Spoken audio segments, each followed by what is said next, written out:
undega bavuga Kabahizi nkuko babivuze ngo impamvu zikomeye ngo nuko umukoresha we kuri 24 ataharaye ariko nta cyemezo cy'uko yaba yarararanye nanjye.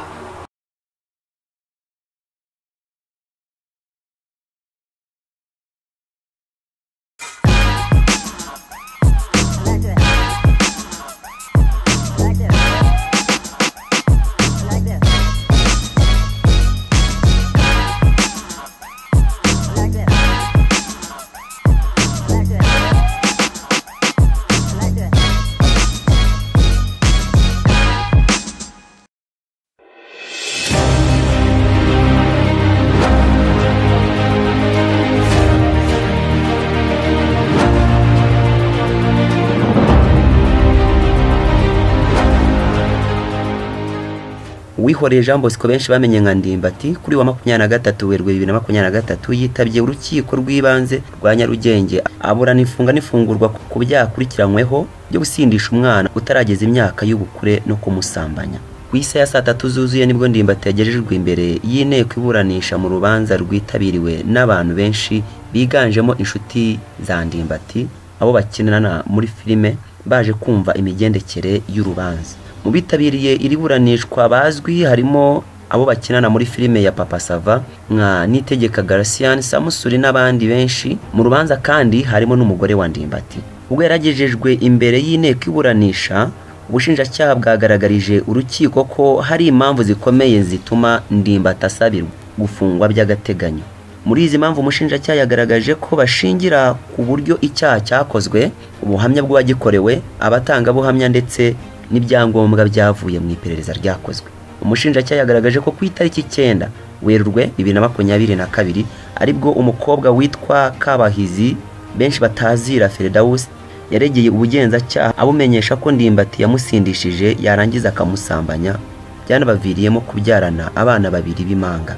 Yavuze ko bombi bamenyaniye mu gipangu uyu mwana w'umukobwa yakoragamo ahari yacumbitse umusore witwa Valence usanzwe atunganya amashusho ya filime zitandukanye.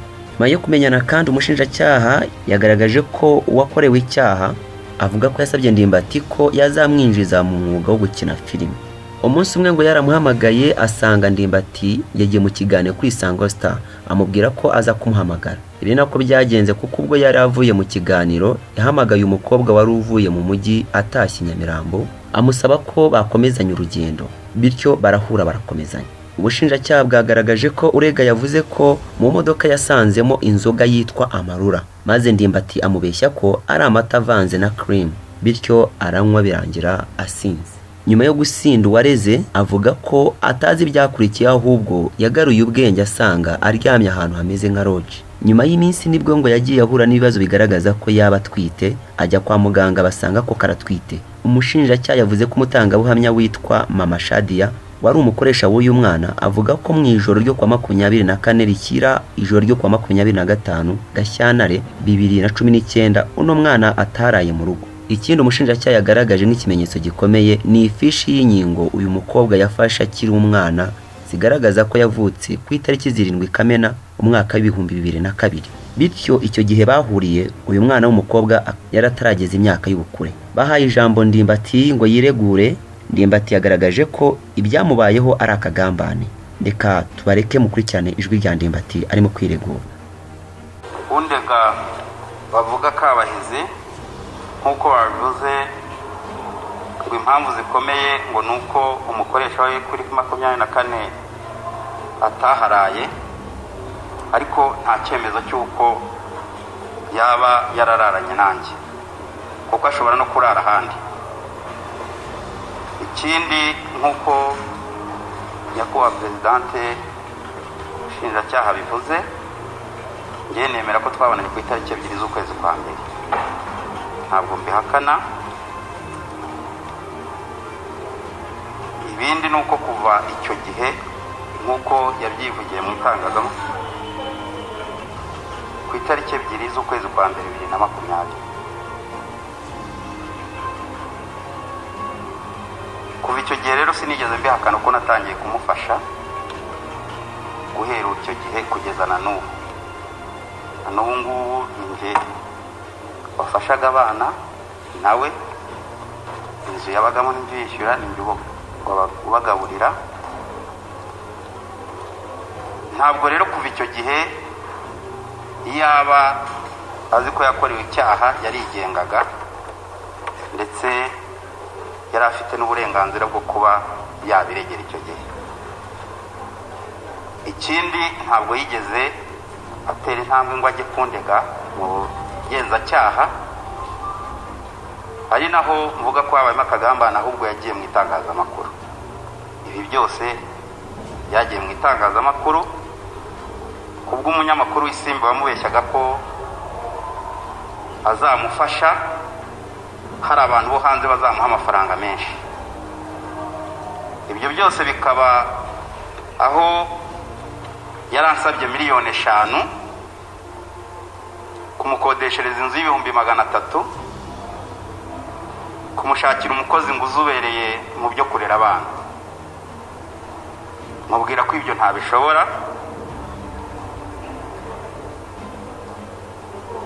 ariko nyakubahwa Presidente nagira ngo nkumenyeshe ko n'abo bana babaga iwanjye. Yaje kubatwara ari ku wa gatandatu, yiba umwe amujyana ku ngufu, undi arasigara. Hanyuma isumubyara yari ari mu rugo iwanjye, mu gitondo aramuhamagara ati witandukanye abana, zana uwo mwana umugarure, n'ubundi wari warabataye hano, cyangwa se uzutware n'uyu. Yahisemo kuza kumutwara. Akimara kumutwara, umunyamakuru witwa Murungisa barampamagara, arambwira ati mfite inkuru yawe, urampa miliyoni 2, hanyuma niba utazimpaye ubwo nyine urajya ahagaragara. Nkubitiye rero ku by'umukobwa yari yambwiye ko ngomba kumuha miliyoni 5, nkamukodeshereza inzu y'300,000, nkamushakira umukozi ngo uzubereye mu byo kurera abana. Mubwira ko ntabishobora. Inkuru nuko yasohotse. Nyakubahwa Presidente rero ntabwo uyu mugore nkuko bivuga namusambanyije, ahubwo twarumvikanye ndetse ndanamwishyura. Hanyuma sinigeze nanga no kwirengera ko ibyo nakoze byavamo abo bana, kuko ibi byose nagendeye ko yambwiye ati ngiye gukuramo inda. Ndamubwira nti wikuramo inda, njyewe nzagufasha. Nyakubahwa Presidente, muraza kureba neza mu bimenyetso bavuze, hari iby'amafishi, hari n'amazina. Hari abavuga ko Abahizi Firidausi, ndetse hari naho bashidikanya ku matariki. Muraza kureba mu bimenyetso batanze ubwo bajyaga aho avuka, ifishi yo kwa muganga. Namwe muraza kubira murasanga ari ibinyoma byambaye ubusa. Ibyo byose rero bikaba kubw'indonke abantu bashaka ku bandi. Ngiye ku by'ifishi, Nyakubahwa Presidente, ifishi yo kwa muganga igaragara ko iriho umudugudu, kandi muri 2002 nta mudugudu wari uriho. Hariho akarere, kandi muri 2002 ntabwo byari byakitwa akarere, byitwaga amakomine. Hakabaho icyiciro cy'ubudehe, muri 2002 nta budehe bwari buriho. Hakabaho intara y'Amajyepfo, kandi icyo gihe ntabwo hitwaga mu Majyepfo, hitwaga muri Perefegitura ya Gikongoro. Ibyo byose bikagaragazwa na verisiyo fishi bavuga yo kwa muganga ni verisiyo ya 2020. Hakibazwa rero niba uyu ndega Kabahizi yarakingiye muri 2020 kandi yaravutse muri 2002 nk'uko babivuga. Ikindi hari registre hano bavuga, uraza ugasanga ibikubiyemo nabyo ntabwo bisobanutse, ntabwo mbyemera. Hari ibaruwa y'umurenge yandikiye z'umurenge bamusaba gutanga ibisobanuro ku makuru ya Kabahizi, agaragariza ko igihe yavukiye kitazwi n'ababyeyi be batakizi, ariko ngo icyo bibuka ari muri 2002, ndetse bagasobanura ko yavukiye mu rugo kandi ngo bahise bamwandikisha. Ibitabo byatakaye, ibitabo bigaragara mu murenge ari ibyo muri 2006. Kuva ikindi gihe nta gihe ibyo bitabo bigaragara. Nyakubahwa Presidente, ibyo byose ni ibimenyetso bigaragara ko harimo ibinyoma byinshi. Ntabwo nzaho ubikura kuko nanjye icyo gihe ntabwo nari nzi ko ari umwana, kuko ntabwo nigeze musaba ibimuranga. Namusanze ku muhanda ari kumwe n'abandi bateze muhitamo nyine, kuko nabonaga ari we nishimiye.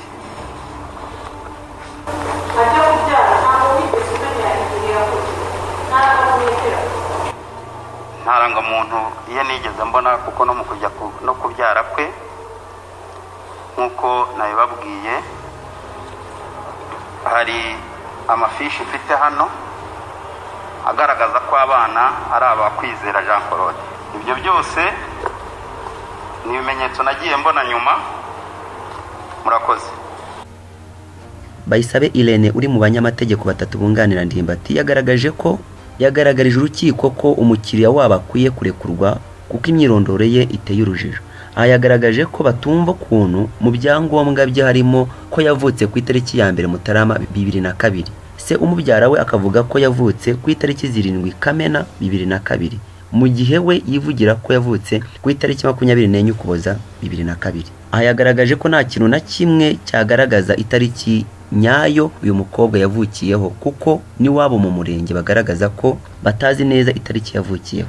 Bavuga ko icyangombwa cyari guca izi maka ari acte de naissance itangwa n'inzego zibifitiye ububasha, bityo ahamya ko kubidahari ari ikimenyetso cy'uko iby'ubushinjacyaha buvuga atari byo. Bagaragaje kandi ko bafite icyemezo cy'amavuko kigaragaza ko abana bavutse ku itariki 3 Nzeri 2020. Bereka urukiko ko bagenekereje amatariki Ndimbati yavuze ko baryamaniyeho ariyo ya nyayo kuruta ayo umukobwa yavuze. Ikindi bagaragaje nk'urujijo n'ukuntu uwareze yandikishije abana ku wundi mugabo ndetse anabashyira ku mazina atandukanye nayo yajyanye mu rubanza. Nyuma yo kwerekana ko umukiriya wabo akeneye kurekurwa agakomeza kwita ku bana ndetse n'umuryango we, kuko bigaragara ko atatoroka, abamwunganira mu mategeko basabye urukiko ko bibaye ngombwa rwanareba ku bishingizi bemeye kwishingira Ndimbati. Muri aba bishingizi umugore we ndetse n'inshuti ze, urukiko rwasabye ko bashyirwa mu ikoranabuhanga kugira ngo bigweho neza. Nyuma yo kumva impande zombi, urukiko rwanzuye ko isomwa ry'urubanza rizaba ku itariki 28 Werurwe 2022.